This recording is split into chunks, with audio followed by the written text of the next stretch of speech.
la realidad supera la ficción, y este es un caso que refleja por completo el dicho: buen samaritano de día, asesino en serie de noche. Esta es la historia de John Wayne Gacy, el payaso asesino.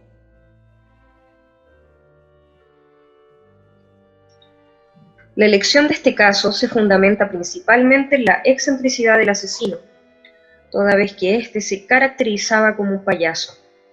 Además, que fue un caso tremendamente mediático a fines de los años 80 y principios de los 90, en que se denominó a John Wayne Gacy como el mayor asesino en la historia de los Estados Unidos. El payaso asesino fue ejecutado por medio de inyección letal el 10 de mayo del año 1994. Sus últimas palabras fueron: "Nunca sabrán dónde están los otros". Sobre los hechos, John Wayne Gacy fue un asesino en serie estadounidense que violó y mató a 33 hombres jóvenes entre los años 1972 y 1978. Gacy era considerado por sus vecinos como una persona amable y respetada dentro de la comunidad. En su tiempo libre se caracterizaba como payaso para algunos cumpleaños de niños en su localidad y también para eventos benéficos, cuyo personaje fue nombrado como Pogo el Payaso. El modo de operar de John Wayne Gacy se basaba en el engaño a sus víctimas. En los años 70 era muy común que muchos jóvenes hicieran autostop, situación que no le era indiferente a John Gacy, y se ofrecía cordialmente a llevar a las víctimas en su vehículo. También merodeaba la ciudad en búsqueda de hombres jóvenes, a los cuales les ofrecía fumar marihuana en su vehículo y dar una vuelta, propuestas a las que muchas veces los jóvenes de la época accedían, dejándose llevar por la imagen amable que proyectaba el asesino. Igualmente, aprovechándose de su cargo como contratista, convencía a jóvenes de la ciudad para que fueran a su domicilio, con la excusa de que se quedarían trabajando como albañiles. Una vez que John Wayne Gacy tenía proximidad con las víctimas, las adormecía con cloroformo, llevándolas a una habitación de su domicilio, en donde procedía a maniatarlos y violarlos. Finalmente los estrangulaba y enterraba los cuerpos sin vida en el semisótano de su hogar. Los últimos cuerpos fueron enterrados en su jardín y otros arrojados a un río cercano, ya que, según declaraciones del mismo Gacy, ya no quedaba espacio para enterrar más cuerpos.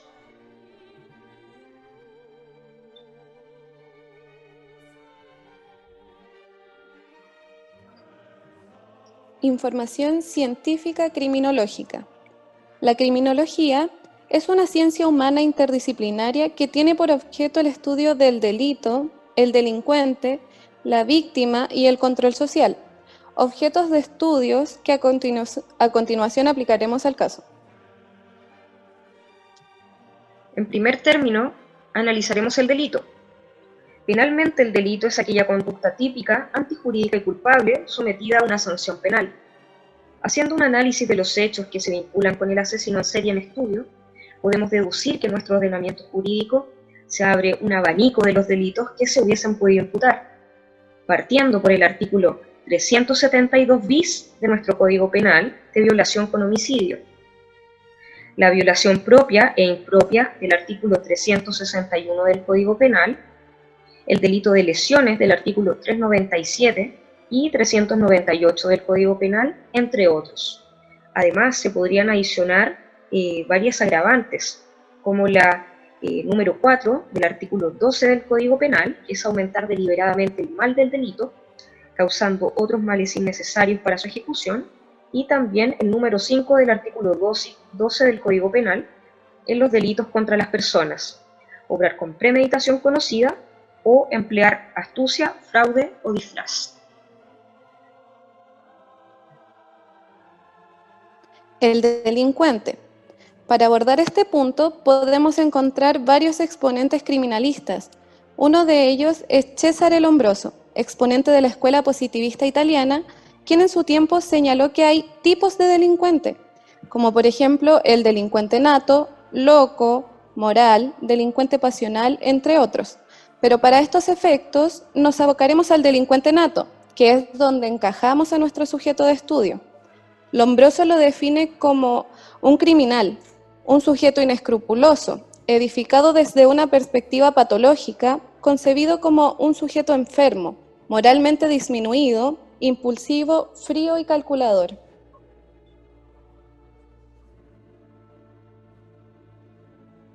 La víctima. Las víctimas fueron 33 jóvenes, todos hombres entre los 14 y 27 años.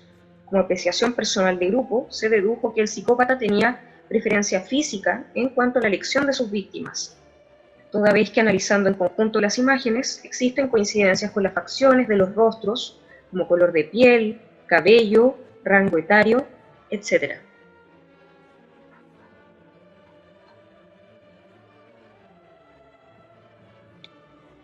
El control social en la criminología se clasifica en control social formal e informal. El control social informal básicamente viene siendo la familia, el trabajo, religión, entre otros. Podríamos decir que son factores que nos van amoldando en la sociedad.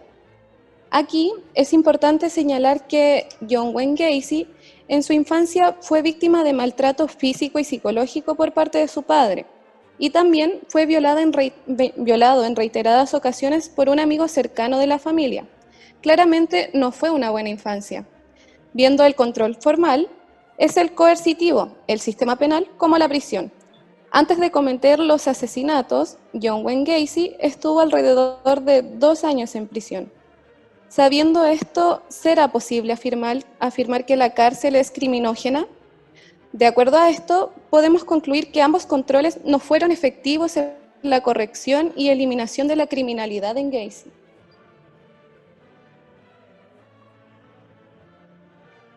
A continuación veremos una galería de imágenes. En esta primera imagen podemos apreciar a John Wayne Gacy en una fotografía del Departamento de Policía de Illinois, Estados Unidos.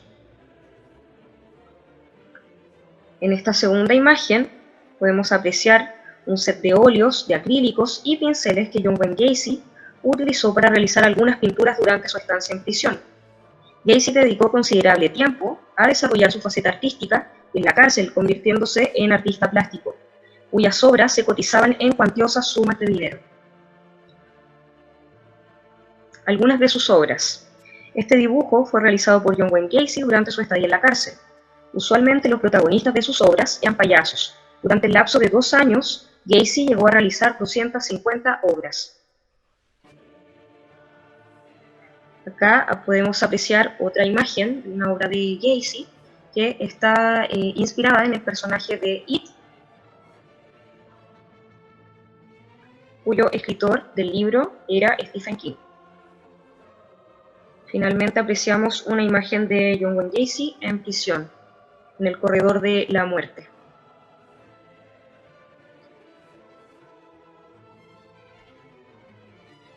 Culminamos este trabajo con las siguientes conclusiones. Primero, John Wayne Gacy no era una persona con trastornos mentales, según lo analizado por los peritajes realizados en el transcurso de su enjuiciamiento. Más bien, se trataba de una persona sádica y narcisista que mataba por placer, sin importar consecuencia alguna. Si bien su infancia influyó en la formación de su personalidad, no consideramos que sea un justificativo de sus fechorías.